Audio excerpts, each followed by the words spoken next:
Le mercato n'a même pas ouvert ses portes. Et déjà, le PSG nous divertit comme jamais. Milan Skriniar s'est fait depuis décembre-janvier. Marco Asensio, apparemment, va falloir en parler, c'est fait. Bientôt officialisé. Et Manuel Ugarte, un temps annoncé du côté de Chelsea, finalement, retournement de situation. Voilà, le PSG a tout fait pour le récupérer et ça devrait être fait, en tout cas. Donc le PSG devrait donc enregistrer sa 3e recrue bientôt, qui est Manuel Ugarte. Donc là, c'est bien. Donc là, c'est carré. Je pense que l'année prochaine, on gagne l'Europa League. Normalement, avec ce recrutement, c'est bon, Europa League sûr. Ah oui. C'est ça le souci. Bah, au moins, non, mais t'inquiète, on va faire la 3e de groupe et on va aller en Europa League, t'inquiète. Qu'est-ce que vous pensez de ce début de mercato du PSG qui est quand même tambour battant avec déjà potentiel donc 3 nouvelles recrues alors qu'on est début juin à peine. Moi, ça me plaît pas, mais je suis pas non plus défaitiste. En fait, ça sert à rien de l'être tout de suite. Juste, je me pose certaines questions sur les choix qu'on fait pour gagner la Ligue des Champions. Est-ce que ce sont des joueurs qui te permettent de défoncer le plafond de verre que tu n'arrives pas à passer ces dernières années? Moi, je pense pas. Je pense que ces joueurs-là sont des très bons joueurs. Sont des très bons joueurs pour des clubs qui jouent peut-être l'Europa League, peut-être un peu plus que l'Europa League, mais pas la victoire en Ligue des Champions. Ugarte, je ne l'ai jamais vu jouer. Asensio, il est remplaçant Real depuis 4 ans. Emile Skriniar, il est blessé depuis janvier ou février. Donc en fait, tu as 3 recrutements qui sont pas là pour te faire passer un cap. Qu'est-ce que veut vraiment le PSG ? Est-ce qu'on veut gagner avec des champions ou est-ce qu'on veut juste construire une équipe sur le long terme? Mais tu as Mbappé qui est peut-être pas là l'année prochaine, donc qu'est-ce que tu fais? Est-ce que tu t'investis sur le long terme avec des joueurs jeunes ou au moins tu dois développer? Ou alors tu mets tout en place pour gagner avec des champions à zap, comme on dit, as soon as possible. Voilà. Anglais LV2? LV1. LV3 même, on dirait. Medim, qu'est-ce que t'en penses, toi? Moi, je suis clairement déçu. J'ai pas l'impression qu'on se donne les moyens de nos ambitions. Et j'arrive pas à comprendre comment les pistes arrivent au PSG aujourd'hui. Ugarte, je connaissais moins. Là, ces derniers jours, j'ai un peu plus regardé et je comprends toujours pas le profil. Enfin, je comprends le profil parce qu'on a besoin d'un 6 et que c'est vraiment un mec devant la défense, mais je comprends pas le joueur, je comprends pas la piste. Et je comprends encore moins la manière dont on est en train de gérer le dossier, puisque ça nous parle aujourd'hui de 70 millions ou alors de clauses. Étalé sur 5 ans. Alors, ça reste quand même beaucoup pour un joueur inexpérimenté. Il n'y a pas plus inexpérimenté que lui dans nos pistes. Et qui, en plus, là, tu regardes la dernière liste de l'Uruguay, Marcelo Bielsa l'a pas convoqué. Alors qu'il faut savoir un truc, c'est que Marcelo Bielsa, pour sa première liste, a décidé de se passer de ses cadres. Je sais pas si vous avez vu. De rajeunir l'effectif. Ça te laisse quand même beaucoup de place. Mais malgré cette place, il a pas sa place. Très tiré, hein, ce jeune-là. Déjà, moi, ce qui me surprend, quand j'entends les noms, à savoir donc, Milan Skriniar, c'est fait depuis un moment, mais Marco Asensio ou Manuel Ugarte, quand tu vois le profil des joueurs, c'est pas vraiment Nagelsmann compatible, c'est ça qui me paraît étrange. Moi, c'est la première chose qui me surprend. Et pour parler justement de Ugarte, donc les dernières infos parlent de 60 millions d'euros du PSG et un salaire, vous pouvez proposer, qui serait de moins de 5 millions d'euros pour Manuel Ugarte. Donc, on est quand même resté dans des standards à peu près normaux, entre guillemets, pour le joueur. Moi, c'est surtout sur son profil de jeu où, attention, c'est un très bon milieu défensif pur, mais on sait qu'avec Julian Nagelsmann, c'est un entraîneur qui aime se projeter rapidement vers l'avant, c'est un joueur qui aime casser des lignes rapidement, il a besoin de joueurs techniques au milieu de terrain pour pouvoir justement trouver les offensives ou les latéraux. Manuel Ugarte, c'est pas trop ça, quoi. Après, Manuel Ugarte, c'est quand même quelqu'un qui a une grosse qualité de passe, que ce soit courte ou longue, donc moi... Mais passe latérale, plutôt. Non, pas forcément, c'est quelqu'un qui cette année... C'est un joueur qui a du mal à se projeter vers l'avant, franchement. Alors, je regarde ses statistiques de passe vers l'avant et tout. Non, mais je suis d'accord avec vous, mais c'est quelqu'un quand même qui, dans l'animation offensive du Sporting, c'est le premier étage de la fusée. C'est-à-dire que c'est souvent lui qui est le détonateur, pas des actions offensives, mais de la récupération de balles. Et donc, potentiellement, des actions offensives, parce que c'est lui. Il a une grosse qualité de passe, il a une grosse qualité de passe courte aussi. Et techniquement, moi je suis désolé, mais techniquement, il est bon. Quand tu vois les milieux de terrain modernes, quand tu vois les milieux de terrain modernes, Elias, évidemment, je suis désolé.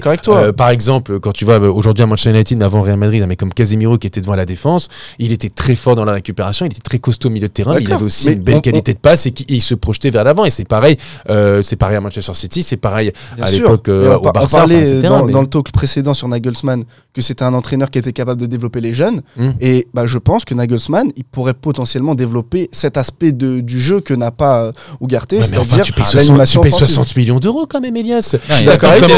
J'essaie de trouver les points positifs. C'est aussi ce que je disais dans l'autre talk quand on parlait de Nagelsmann et de sa philosophie et effectivement de cette faculté qu'il a à développer les jeunes. Et je parlais de plafond de verre. À un moment donné, si le contrôle de balle n'est pas bon, le contrôle de balle n'est pas bon. Oui, mais Ugarte, peut moi, je remuer trouve que vous êtes les terres. dur avec lui. Je trouve que techniquement, moi, c'est quelqu'un. Moi, la vérité, qui c'est a- que j'ai regardé maintenant beaucoup ses compiles et beaucoup de parties de ses matchs et compagnie. La vérité, Et c'est que puis même ce qui se dit- Balopier n'est pas très à l'aise. Et moi, Je suis j'ai pas et moi, d'accord. j'ai- Je et moi, suis j'ai- d'accord. j'ai facilement eu la comparaison avec Danilo Pereira dans mon esprit quand je l'ai vu jouer. Balopier, il est pas à l'aise, le mec. Et à partir moi, je de trouve là, que si. regarde par exemple. Le double pivot de Nagelsmann, pardon. Souvent, il mettait même Moussiala dans le double pivot. Ouais, c'est C'était fou quand tu regardes la compo de départ. Ouais, Tu te dis, ouais. mais pourquoi? Parce que, comme Joe l'a dit, il y a besoin de ressortie de balle. Tu la récupères certes, mais il y a besoin de ressortie de balle, il y a besoin de joueurs techniques pour pouvoir lancer les joueurs devant. Que ce soit du Choupo, Lewandowski, Mané, Gnabry sur les côtés et compagnie. Et là, si tu mets Ugarte dans un double pivot, voire seul devant la défense, je me demande qui est-ce qui va lancer. Mais Ugarte, attends, quand t'es un jeune joueur, t'es modifiable. Mais à côté, Ça veut dire que j'ai parlé, t'es j'ai parlé- capable de 60 millions progresser. j'ai parlé de Moussiala. plus. J'ai parlé de Moussiala. À côté, il avait Kimmich ou Goretzka. Là, d'accord. Verratti, tu veux lui mettre Ugarte à côté. J'essaie Je l'ai vraiment vu de jouer, trouver hein. des points positifs Vraiment, je l'ai vu. dans Non, le mais- négatif. non, hein. mais- T'es J'essaie gentil avec de- lui, c'est super, mais tu vas pas prendre de commission sur le transfert. Arrête ça. Mais Pourquoi tu le dis Pourquoi tu le dis je l'ai vu jouer. Non, Tu sautes en pas au fait, plafond quand il a le ballon. Quoi, Ce que je comprends avec Eya, c'est que c'est vrai, c'est que pour le coup, le PSG cherchait un joueur quand même costaud qui était capable de récupérer des ballons jeunes à développer. Bon, Ugarte coche quand même pas mal de ses cases. Beaucoup Ouais, il est considèrent, non mais beaucoup considèrent aussi que c'est le meilleur joueur du Sporting cette saison. Maintenant, je pense qu'effectivement, pour un joueur qui va coûter 60 millions d'euros, ce qui est quand même le transfert le plus cher pour un milieu de terrain du PSG, et si je dis pas de bêtises, je crois que ça doit être le 5e ou le 6e joueur le plus cher de l'histoire du club. Devant lui, il y a Neymar, Mbappé, Di Maria, Cavani. Bon, Bah, après, quand tu vois les 4 joueurs qui sont devant lui, Du coup, Manuel Ugarte, il y a on peut tabler beaucoup. sur le fait qu'on achète un titulaire là. Ah oui, Ok. on achète un titulaire. Et quand tu regardes ton Vamos. milieu de terrain, t'as pas ce profil-là un peu de chien, de mec qui a la dalle, qui est capable de rentrer dans les défenses, qui est capable de justement d'apporter cet impact physique. On s'en fout de ça. On veut un mec qui est capable de jouer au foot, pas Je qui est suis d'accord capable avec d'aller se toi, battre. mais aujourd'hui, Sinon, tu il n'as va pas ce samedi profil-là. soir à Las Vegas, il va se battre contre Francis Ngannou. Il nous emmerde pas. Pourquoi il fait non, on parle de football, on parle de gagner avec des champions. Je suis Tu d'accord ramènes un avec mec toi. de 22 ans et ses qualités c'est il sait se battre. Mais Ngannou Non, aussi il sait c'est se pas battre. ses qualités. Ngannou, tu vas l'acheter moins cher. Non, Et au moins il va monter sur les corners, il va faire quelque chose. Là, tu me ramènes un mec, arrête, il a 22 ans, on parle d'un titulaire. C'est pour ça que quand je parlais de Frankie de Jong, Bellingham, on veut des gens, des valeurs sûres. Là, c'est pas une valeur sûre. Et il va être titulaire. Parce qu'on l'achète 60. C'est un titulaire, là on parle J'essaie d'un d'être titulaire. l'avocat du diable. Donc Mais non, j'essaye mais- de trouver des points positifs à ce recrutement en oubliant le prix du joueur. Est-ce que c'est une si mauvaise recrue que ça? Non, parce qu'en fait là on est en train de tabler sur le fait que c'est potentiellement une mauvaise recrue par rapport à son prix. Mais en termes de qualité pure, on a besoin Oui, de mais- ce profil-là. non, au Moi, PSG. ce que dit Mehdi, et il y a un truc où je suis d'accord avec lui, c'est qu'effectivement, Manuel Ugarte, tu le prends quand tu as déjà ton milieu de terrain rodé, carré, qui est logique, et tu te dis, allez, on tente un pari, on va le prendre. Ce mec-là, je pense qu'il peut bien se développer avec Nagelsmann, Et encore, si le pari coûte 60, même dans cette composition-là, j'y vais pas. Non, mais Manchester City le fait, ça, tu vois, mais parce qu'ils ont Ils déjà. ont Ils ont déjà 50 millions sur Calvin Phillips, hein, personne n'est monté au plafond. mais parce que. Ils n'ont pas les mêmes moyens. Et tu crois qu'ils si, ils ont les mêmes moyens que nous, Manchester City. Ouais, Non, ils mais ont ce un peu que je plus te d'argent, dis- je pense. Ils ont un Oui, peu plus mais de bon, liberté, droit voilà. TV et compagnie. Non, mais Bref, ce ça que c'est je veux autre dire- chose. ce que je veux dire, Mais c'est regarde le qu'ils milieu ont leur de 11. City avant d'aller chercher Calvin Phillips. Voilà, ils ont déjà leur 11, ils ont déjà leur milieu de terrain et ils se disent tiens, on va tenter un pari. Le souci, c'est que là, quand tu vas chercher Manuel Ugarte, le problème, c'est qu'il arrive tout de suite en tant que titulaire et au-delà des titulaires, on va avoir des attentes à son égard. Est-ce qu'il fallait pas chercher d'abord un véritable titulaire, une vraie valeur sûre à ce poste-là qui est important, celui du milieu de terrain, avant de se pencher sur Manuel Ugarte? Ça, c'est un autre débat. Passons à la limite sur un autre sujet aussi, d'un joueur qui va arriver dans les prochaines heures au Paris Saint-Germain. Je serais beaucoup moins gentil avec Marco Asensio. Franchement, là, c'est vraiment l'hôpital, c'est le Roquefort qui dit au camembert qui pue. Là. Vraiment. Non, mais c'est-à-dire que t'as quand même des gens aujourd'hui, et je dis ça parce qu'on allait faire un micro-trottoir pour le match, le dernier match de la saison. T'as des gens qui à sont découvrir sur notre chaîne YouTube. exactement, allez streamer fort, qui sont pas enthousiastes, mais qui sont satisfaits de la potentielle recrue Marco Asensio au PSG. Et ça, c'est un truc que je ne comprends pas. Comment tu peux justifier un tel recrutement, à un tel prix surtout, un tel salaire? On rappelle 10 millions d'euros de salaire. 10 millions d'euros de salaire. Non mais je sais pas si on se rend compte, le mec il touchait moins de la moitié au Real Madrid et nous le PSG on s'est dit c'est une bonne idée de le prendre, de le faire signer 5 ans peut-être, parce qu'il arrivera sûrement pour un contrat de longue durée, et lui donner 10 millions de salaire. Pour un mec qui est remplaçant depuis 4 ans, un mec qui marque max 10 buts en Tu dis championnat. remplaçant depuis 4 ans, il a toujours été remplaçant en fait. Bah, depuis 4 ans, parce que je pense que. Ah oui, c'est vrai. Il a fait 7 ans au Real, 7 ans remplaçant. Il a jamais été titulaire c'est au vrai. Real. Ouais, c'est vrai, t'as raison. Bah écoute, non mais t'as raison. C'est remplaçant depuis la nuit des temps au Real. C'est un mec aussi qui a eu, il y a 2 ans, qui a eu une énorme blessure, qui a fait quasiment une saison blanche. Je suis décontenancé par cette recrue. Et en plus, c'est un truc aussi dont on parle pas assez, c'est 10 millions de salaire. Non, je rigole. Non, tu rigoles pas, il faut aussi en parler. Non, Même bien si je suis sûr. pas le comptable du PSG, mais bon. Non ça, mais c'est je suis une autre fatigué. question. Franchement, je suis fatigué de cette Et recrue, honnêtement. normalement, si on table sur le fait que Nagelsmann sera le prochain coach, on parle quand même d'un jeu de transition rapide. Et il est lent. On parle il est lent, de beaucoup de il est verticalité. lent. On parle sur certaines phases, bloc bas, donc possession.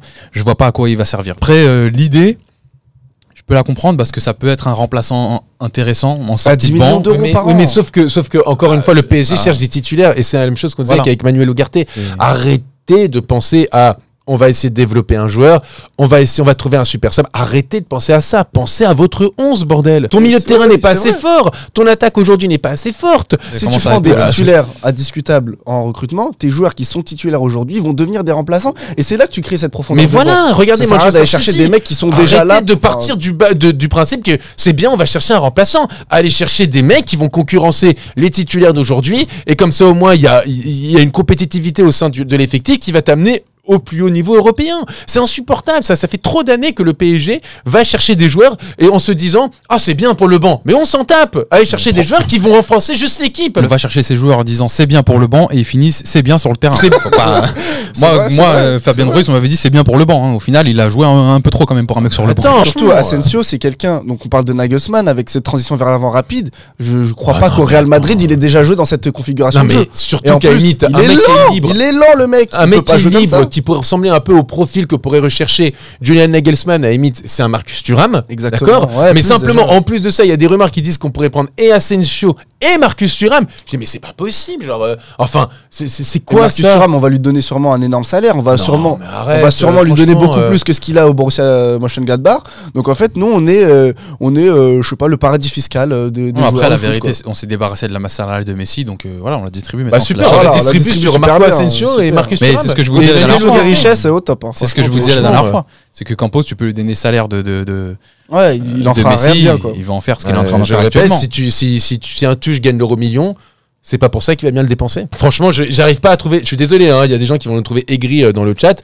Je n'arrive pas à trouver un point positif à Bah, cette, si, à tu cette peux- arrivée. allez, si vraiment tu cherches, tu peux te dire que c'est un mec qui a gagné 4 Ligues des Champions. Mais c'est pas Voilà. grâce à lui. Évidemment Et puis- que c'est pas grâce à lui. Et puis il y en mais a si qui tu me veux disent chercher des points effectivement, positifs. va voir Marco Asensio 2017-2018. 2017-2018, on est en 2023, on va sur la saison 23-24. C'est à l'image de ce que fait le PSG depuis un an, de toute manière. Moi, je. Mais surtout, Je c'est pas. suis même pas. Il n'y a pas de déception. La réalité, plus, c'est que pour moi, il n'y a pas de déception. Je m'attendais à ce mais- genre de choses et voilà, c'est Si en on train est de se obligé- passer si on est objectif sur tranquillement. Asensio, il vient pas au PSG dans une mesure sportive. Le mec a tout gagné déjà avec le Real Madrid. Et le Real Madrid lui De son- donne une prolongation de De son contrat. point de vue, tu parles. Exactement. Lui donne une prolongation de contrat. Il est pas satisfait du salaire, donc il part dans un autre club. Donc c'est en aucun cas pour le projet sportif qui vient, le mec. C'est pour le salaire. Parce que si tu es dans un projet sportif, tu restes au Real Madrid, qui est la Ligue des Champions presque tous les ans. Et tu viens pas au PSG si t'as pas des garanties salariales aujourd'hui. En tout cas, le point positif qu'on peut dire de ce début de mercato, c'est que justement, Paris agit vite. Paris devrait conclure donc c'est son vrai. nouvel entraîneur cette Non, c'est vrai, cette ça, c'est semaine. vrai. Ils vont faire arriver 3 joueurs là déjà en juin. L'objectif, en tout Ça se cas, dessine, les ouais. infos que nous avons pu avoir chez Canal Supporter, c'est que pour le coup, ils veulent avoir la quasi-totalité de l'effectif prêt pour la tournée au Japon. Donc, pour le coup, on va avoir des Mi-juillet. mois de juin et juillet, fin juillet, très actif du côté du PSG. Et on peut se dire aussi que Asensio, bon, Skriniar s'est fait depuis décembre. Asensio, il était libre. Donc, c'est maintenant qu'il faut le prendre. Et Emmanuel Ugarte, il y avait une grosse concurrence avec Manchester United et Chelsea. Donc, il fallait aussi rapidement payer la clause libératoire, comme ce qui a été fait l'année dernière avec Vitinha, où je crois que c'est la première recrue, il me semble. On va dire que pour le coup, je pense que les prochaines pistes qui devraient arriver au PSG, ce sont des pistes avec des négociations Plus longue. des joueurs, je pense et j'espère, davantage cotés, et peut-être qu'avoir une équipe plus compétitive, et surtout à l'image du prochain entraîneur du PSG, qui est sans doute, sûrement, Julian Nagelsmann avec Thierry Henry comme adjoint. C'est le point positif. Ça va plus vite. Mais comme disait un grand philosophe, il ne faut pas confondre vitesse et précipitation.